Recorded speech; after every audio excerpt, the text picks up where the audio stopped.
It's cold. There it is. Neither of us have boots Proper footwear. or gloves. That's okay though. My feet are wet.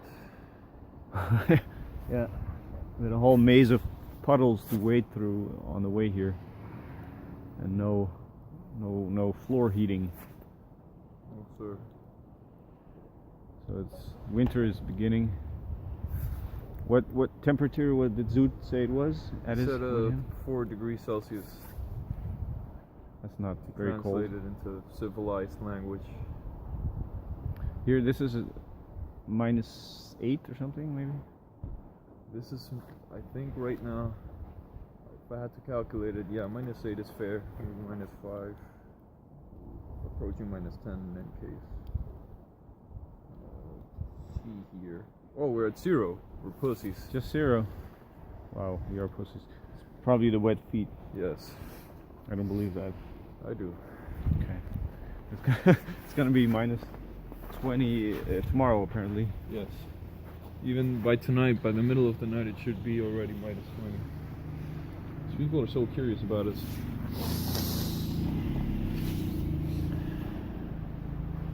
Drive on, crazy soul, drive on. You were saying something interesting about the difference between psychologists and psychiatrists. Yeah. Like you said, the psychiatrist wants to just balance your chemicals in the right way, and the psychologist tries to figure you out. It's like a psychiatrist wants to rape you directly. He wants to have full control of your mind and just subdue you, whereas a psychologist wants to kind of coax you into being a servant to something even higher than him. That's why a psychologist is a modern day priest, whereas a psychiatrist is just a high level rapist. I respect a high level rapist much more than a priest, because at least the psychiatrist is doing it for his own pleasure, whereas a psychologist is just. I think they both do it for their own pleasure. But a psychologist is more masochistic. A psychologist That's in my experience, wants to put himself in the same lost maze that the patient is in. This is very sick. That's why you get out of psychology sessions much worse than you get into them, because the psychologist will make you feel that it's very interesting where you are and very beautiful, and you need to, I don't know. I know he tries to partake in that state. That's true. I think the psychiatrist tries to stay out of that state. To a psychiatrist, you're just a crazy person who needs to be kind of fixed, whereas for a psychologist, you're just a lost human being in search for a little. Also. Yeah, exactly, like he is. So you're part of the same thing. You're admitting to being the same as what he is, what he has already known for so long. So basically, psychologists are usually very feminine types, and psychiatrists are kind of brutal, more masculine attitudes. I guess I do. It was easier to. I've experienced both in my past, and the psychiatrist was much easier to unmask and leave.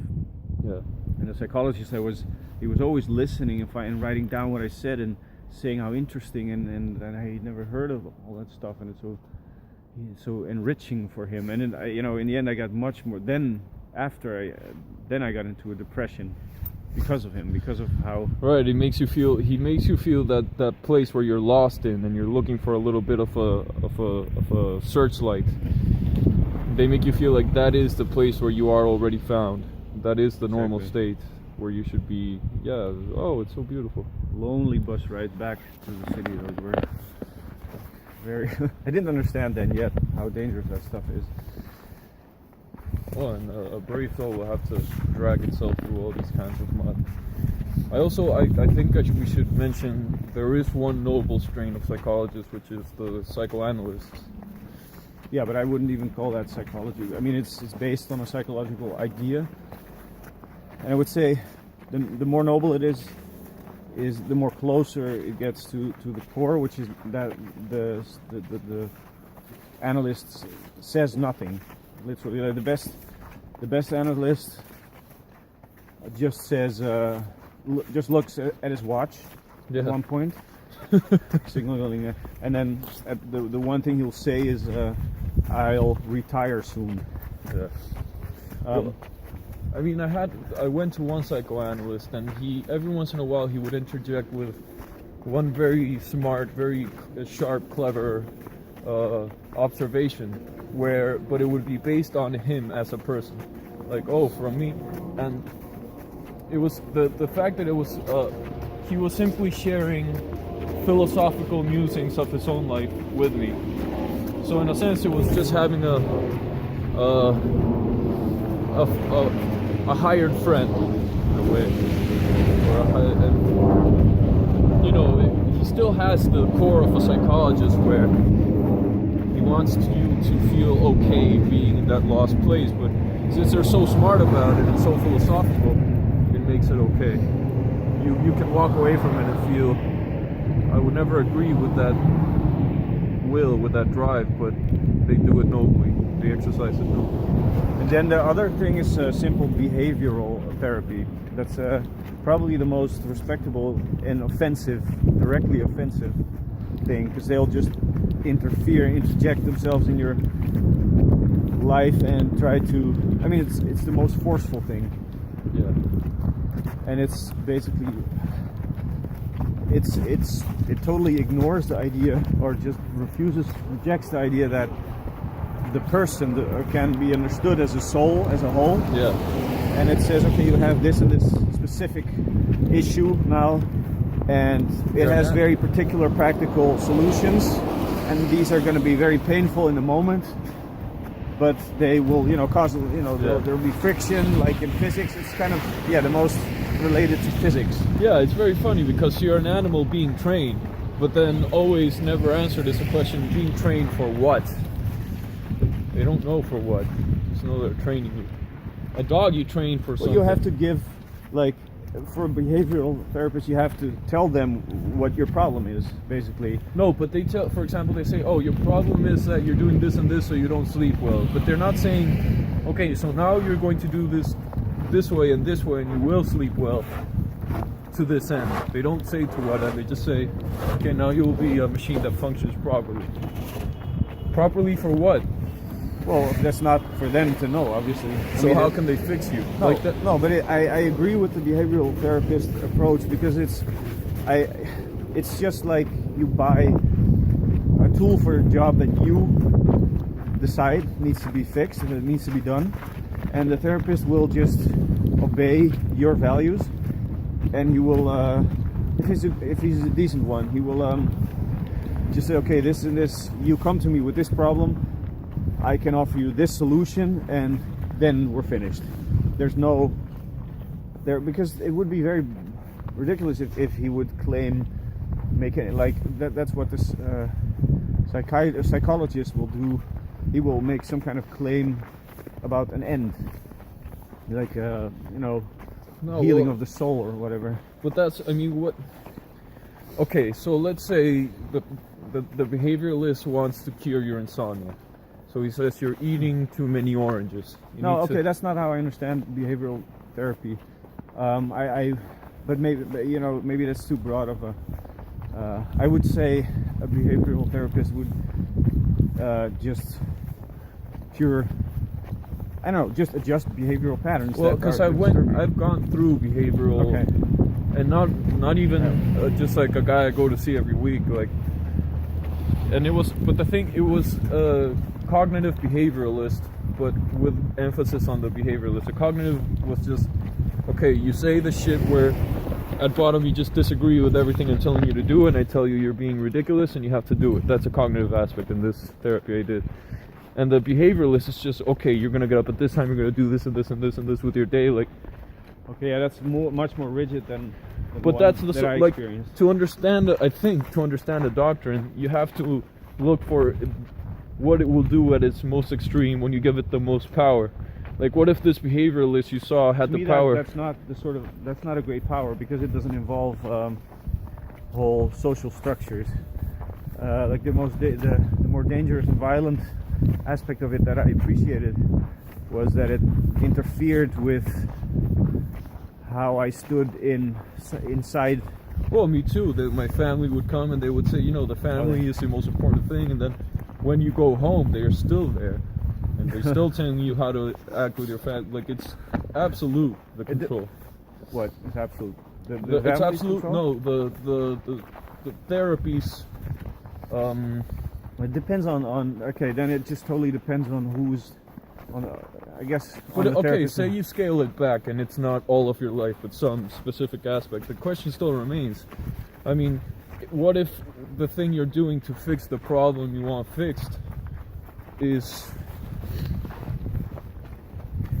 what if the reason you weren't already doing it right was that some values that you held were more important to you than that specific health? It was more important to you to not to.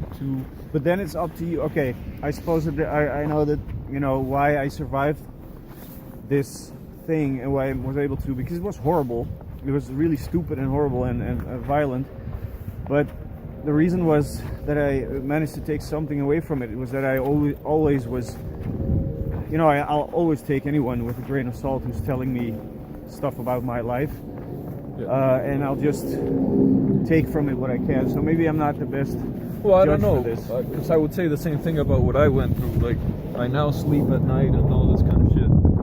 But Well, that's good. yeah, it's not. I'm not saying it's bad. I'm saying the approach, the claims made by the behavioralist psychologist. Because in the end, I will betray all of these psychologists. Well, yeah, his claims were ridiculous, and he was also trying to. He was advocating how NATO was important and everything, and went quite far in his. It was just very ridiculous. Yeah, they're all very philosophical in the sense of like, the whole world is fucked up and we're fixing it one man at a time. If only this and that. My therapist we're not gonna sit down at the seat. I think it's too cold. It's true. And a little bit too small, perhaps. So, but it's dry. So, yeah. So, and then you have shamanism, which is what I, of course, prefer. I mean, shamanism starts from outside in, which is the only healthy way to help a man. Because if you're going from the inside out, you're forgetting that what's inside is simply interaction with the outside, and to start from the inside is how to say this. I mean, a shaman will tell you this is what there is and this is a way to interact with it. A psychologist will tell you this is what you are, and so let's review some shamanic technique. Like one of the best things I heard was like Russian 19th century shaman would try to cure people by just putting them in ice water and doing extremely rigid exercise until they were just too exhausted to be mad. It's very primordial conditioning from the outside. About cold. Yeah, and about basically the outside. It just confronts you it's like you can do the same thing with fire, but it's a little bit more damaging. But yeah, shamanism is always about interacting physically with the world. So dancing is one. Any sexual energy using activity is shamanistic, can be used to those ends. And I guess there's no more powerful means because than that's when you're interacting with a person as something, not as an other soul that's looking out into the world, but as a thing, as an object that you're interacting with, and that object just happens to be a human, and the response you get from a human, it's much more like it's different than you get from a tree or ice, but it's still very shamanistic. It's quite beautiful. I haven't had it with this house. Motherfucking little toys thing. What is this? Oh, it's a periscope. That's pretty cool. You see me? You throw some snowballs from the periscope at my unsuspecting self from the outside. I'm standing here trying to find my soul. I don't have very good Where's my soul? Your soul. No. Just I find my soul, but you know, just throw some shit at me. Not shit. You're not safe there, but Okay. snow. You know. Try not to watch. I'll be blind.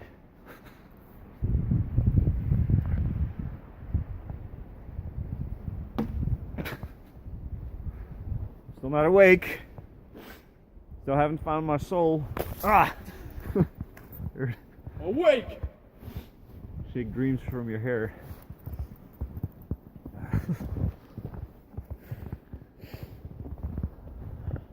Well, there's another periscope from the heights. That's evil.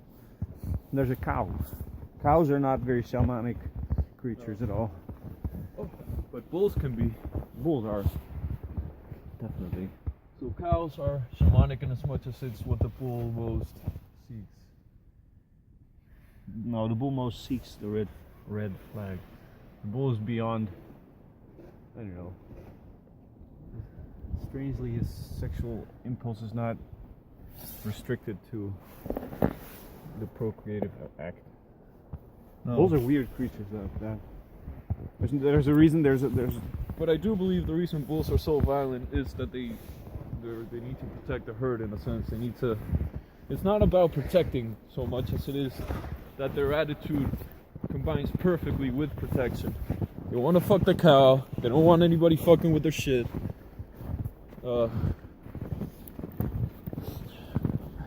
They're like a lion, except a lion doesn't have as much time to be cool because a lion needs to hunt, whereas a bull has all the fucking time in the world. Eat some grass, protect your shit, eat some more grass, fuck a little. Eat some more grass, deal with a upstart.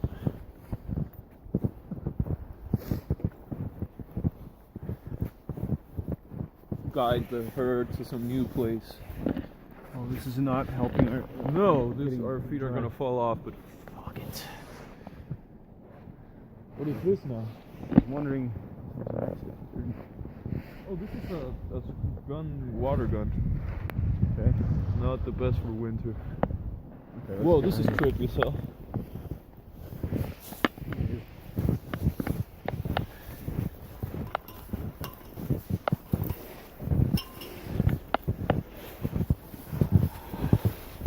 So this psychologist told you it's not going to work because you're just too intelligent. I think that's basically that is the issue. You need to be very stupid to be susceptible to a psychologist. Well, no, she wanted, like, what she proposed as a treatment plan was her just massaging my ego every time I went there, and kind of being there with me, like, oh yeah, it's so hard for you, so smart. Oh, that's but okay. I interpreted it as more of an honest thing. Well, it was honest. She was a woman, so a woman can say that kind of thing honestly. Whereas a man, you know, would be quite a hypocrisy. I want to knock the head off of that snowman, but I wouldn't. Then the last thing beyond shamanism is philosophy, which basically does not accept the whole idea of disease and treatment beyond. I mean, it's just about necessities and also fate. And fate is, of course, the best healer and the best killer. But then, of course, a philosopher would never be a therapist. A philosopher would be a politician. Well, but philosopher Nietzsche is the physician of, you know, the physician of a. Where are the doctors people. Of tomorrow? Of a people, exactly. Of a race. Like, yeah. So there's no. And this is the most truthful thing and this is where the shaman, like a shaman is about a tribe and a group of people. So in a sense, he's the physician of a group, whereas a philosopher is the physician of, well, a whole culture, whole culture. The physician of a whole level of intelligence. I think philosophers don't work on the level of specific groups of humans. No, I said culture, like a whole culture. Well, of course, Nietzsche does not work on China, for example. That doesn't apply. It's true. Nietzsche works on the West. But he doesn't only. The West. I think it's more that he works from the West. No. A philosopher just, his prescriptions can never be for a single person, and also That's what I mean. Yeah, you're saying that, but it's also not. It's also not for a group of individuals. Well, how is a culture a group? It's like encompassing 2 billion people. It's not a group. It But doesn't I don't know. heal the Culture. whole group. Something bothers me about that word, culture. It's just just using his words. Yeah. Well, that's how I see it, because it's A culture is the playground of. no, it's the end. In Nietzsche's terms, it's sort of the what it's all about. The individual doesn't count. A culture is what sustains the great individual, which in the end is the end. But that Right, exactly. The end is the great individual for whom culture is a playground. Yeah, but like the no, Medicis. it's not a playground. That's too small. It's his proper world, and the proper, like, the body. It's nothing. I mean, you're, I think, a little bit too contemptuous of culture, because that's all there's ever going to be to work with. There's no. But what no culture is a series of windows, a series of gateways and, it's just knobs and. It's just the world. Everything here is culture, and of course nature. I mean, there's always going to be nature, but what is, culture is this very fact that we are human, that we are, not running, not having hides running through the forest. Everything is culture. But at the very tip of biology and what I can know about the snowball, but still culture. It's actually a very cultural act. Nope. Yeah. Take that meat. More salt on it. yeah.